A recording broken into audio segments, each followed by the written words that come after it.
People at the back, can you hear me clearly? Okay, good. Have you ever held a question in mind for so long that it becomes part of how you think? Maybe even part of who you are as a person? Well, I've had a question in my mind for many, many years, and that is, how can you speed up learning? Now, this is an interesting question because if you speed up learning, you can spend less time at school. And if you learn really fast, you probably wouldn't have to go to school at all. Now, when I was young, school was sort of okay, but I found quite often that school got in the way of learning. So I had this question in mind: how do you learn faster? And this began when I was very, very young. When I was 11 years old, I wrote a letter to researchers in the Soviet Union asking about hypnopedia. This is sleep learning, where you get a tape recorder, you put it beside your bed, and it turns on in the middle of the night when you're sleeping, and you're supposed to be learning from this.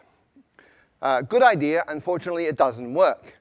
But hypnopedia did open the doors to research in other areas, and we've had incredible discoveries about learning that began with that first question.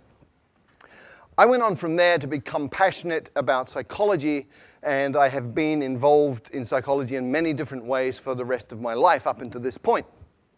In 1981, I took myself to China, and I decided that I was going to be native level in Chinese inside 2 years. Now, you need to understand that in 1981, everybody thought Chinese was really, really difficult and that a Westerner could study for 10 years or more and never really get very good at it. And I also went in with a different idea, which was taking all of the conclusions from psychological research up to that point and applying them to the learning process. What was really cool was that in 6 months I was fluent in Mandarin Chinese, and it took a little bit longer to get up to native. But I looked around and I saw all of these people from different countries struggling terribly with Chinese. I saw Chinese people struggling terribly to learn English and other languages. And so my question got refined down to, how can you help a normal adult learn a new language quickly, easily, and effectively? Now, this is a really, really important question in today's world. We have massive challenges with environment. We have massive challenges with social dislocation, with wars, all sorts of things going on. And if we can't communicate, we're really going to have difficulty solving these problems. So we need to be able to speak each other's languages. This is really, really important. The question is, how do you do that? Well, it's actually really easy. You look around for people who can already do it. You look for situations where it's already working, and then you identify the principles and apply them. It's called modeling, and I've been looking at language learning and modeling language learning for about 15 to 20 years now. And my conclusion, my observation from this is that any adult can learn a second language to fluency inside 6 months.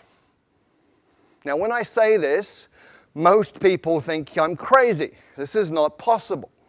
So let me remind everybody of the history of human progress. It's all about expanding our limits. In 1950, everybody believed that running 1 mile in 4 minutes was impossible. And then Roger Bannister did it in 1956, and from there it's got shorter and shorter. 100 years ago, everybody believed that heavy stuff doesn't fly, except it does, and we all know this.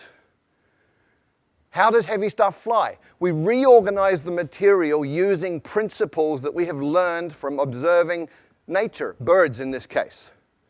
And today, we've gone even further. So you can fly a car. You can buy one of these for a couple of $100,000 US. We now have cars in the world that fly. And there's a different way to fly, which we learned from squirrels. So all you need to do is copy what a flying squirrel does, build a suit called a wingsuit, and off you go. You can fly like a squirrel. Now, most people, a lot of people, I wouldn't say everybody, but a lot of people think they can't draw. However, there are some key principles, 5 principles that you can apply to learning to draw, and you can actually learn to draw in 5 days. So if you draw like this, You learn these principles for 5 days and apply them, and after 5 days you can draw something like this. Now I know this is true because that was my first drawing, and after 5 days of applying these principles, that was what I was able to do. And I looked at this and I went, wow! So that's how I look like when I'm concentrating so intensely that my brain is exploding. So anybody can learn to draw in 5 days. And in the same way, with the same logic, anybody can learn a second language in 6 months. How? There are 5 principles and 7 actions. There may be a few more, but these are absolutely core. And before I get into those, I just want to talk about 2 myths. I want to dispel 2 myths. The first is that you need talent. Let me tell you about Zoe. Zoe came from Australia, went to Holland, was trying to learn Dutch, struggling extremely a great deal, and finally, people were saying you're completely useless, you're not talented, give up, you're a waste of time, and she was very, very depressed. And then she came across these 5 principles. She moved to Brazil and she applied them, and in 6 months she was fluent in Portuguese. So talent doesn't matter.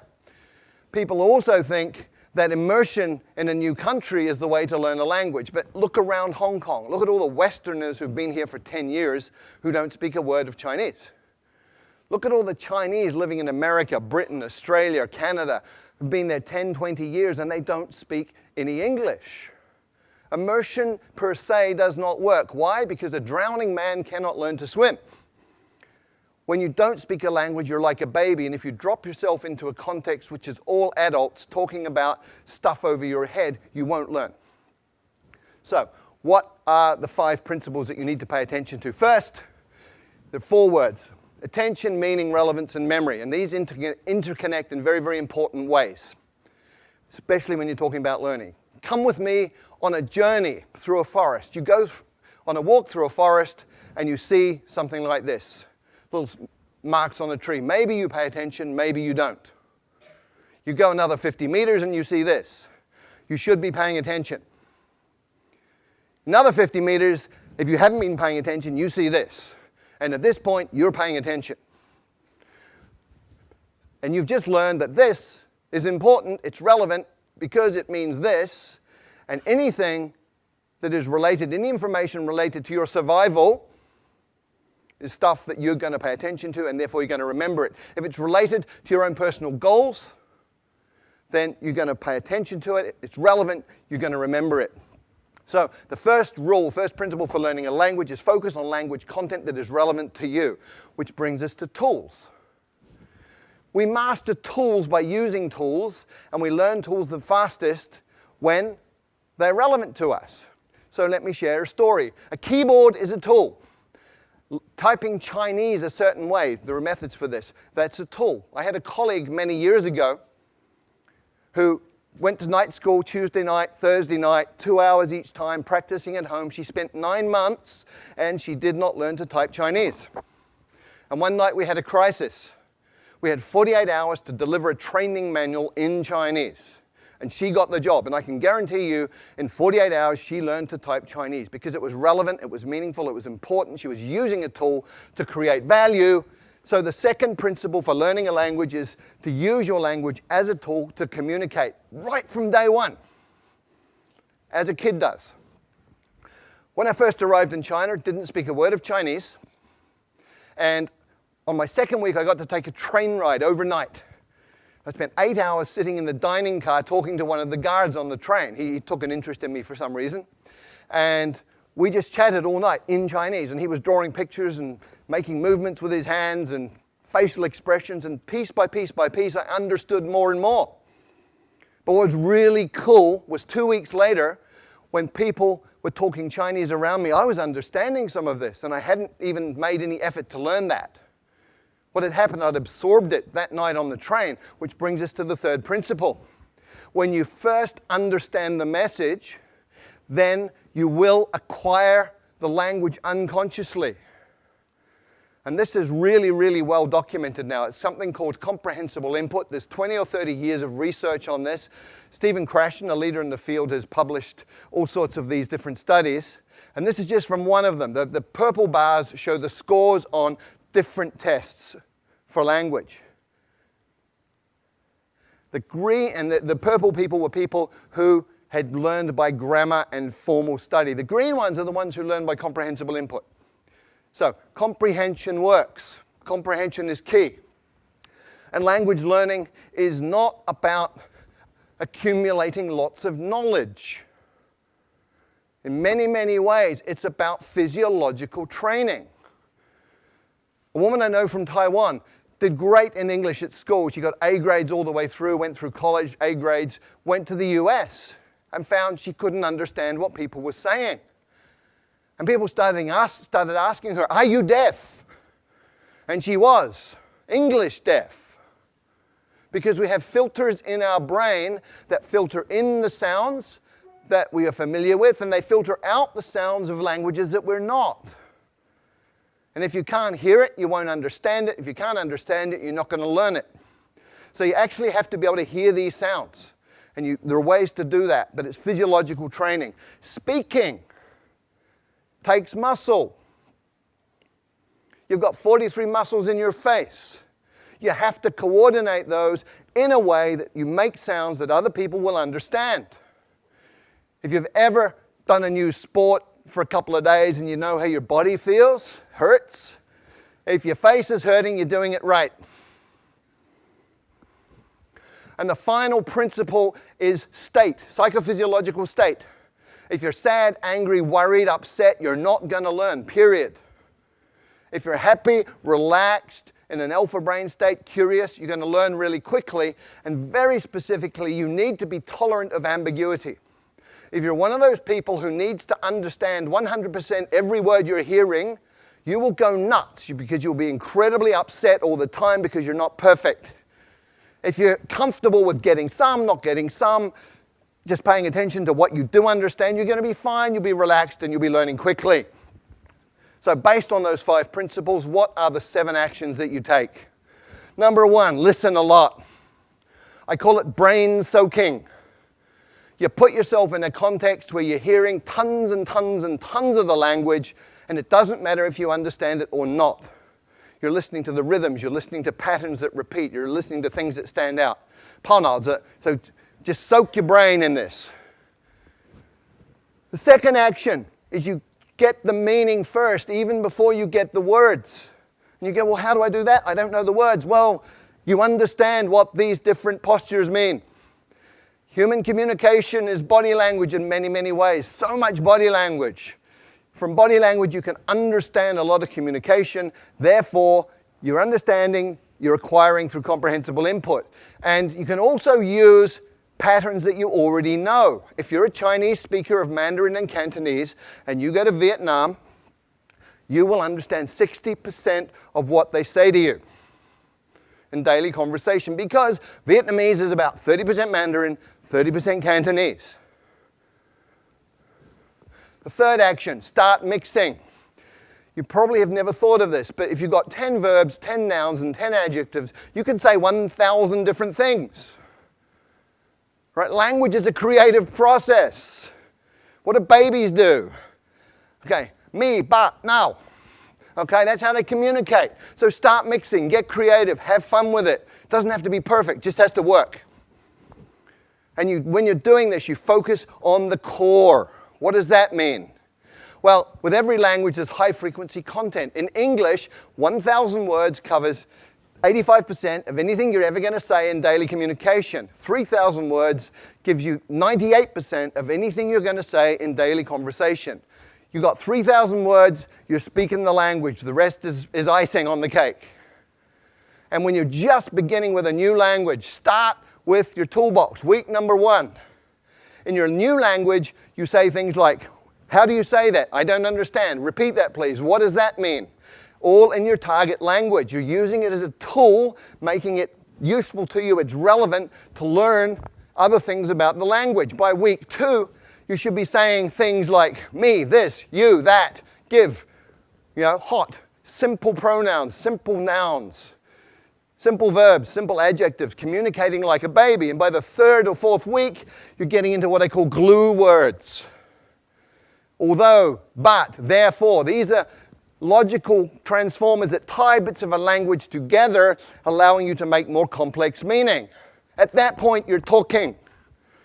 And when you're doing that, you should get yourself a language parent.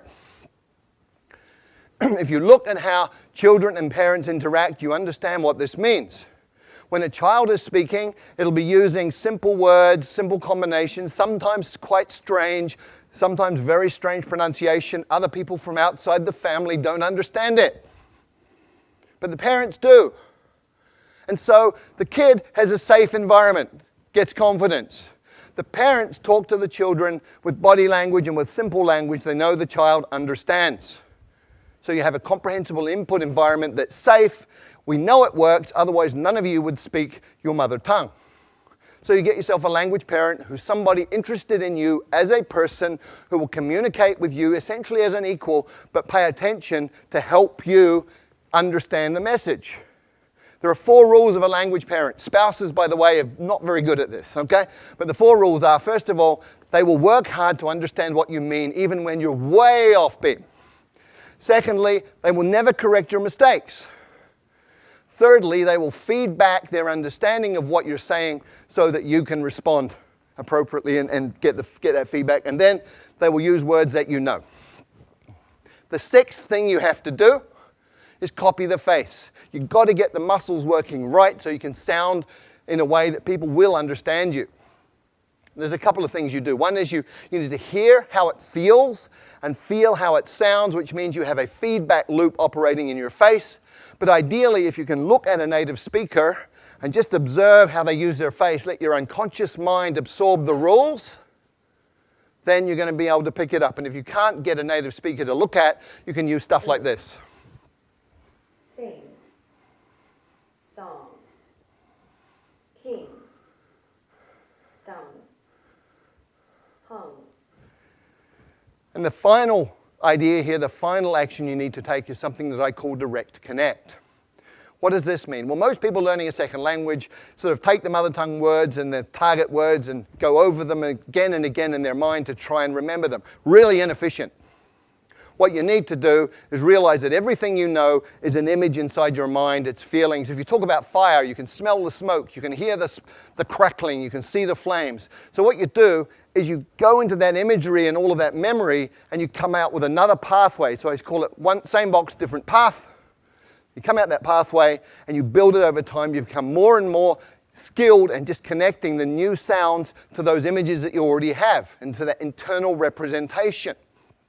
And over time, you even become naturally good at that process. That becomes unconscious. So there are 5 principles that you need to work with, 7 actions.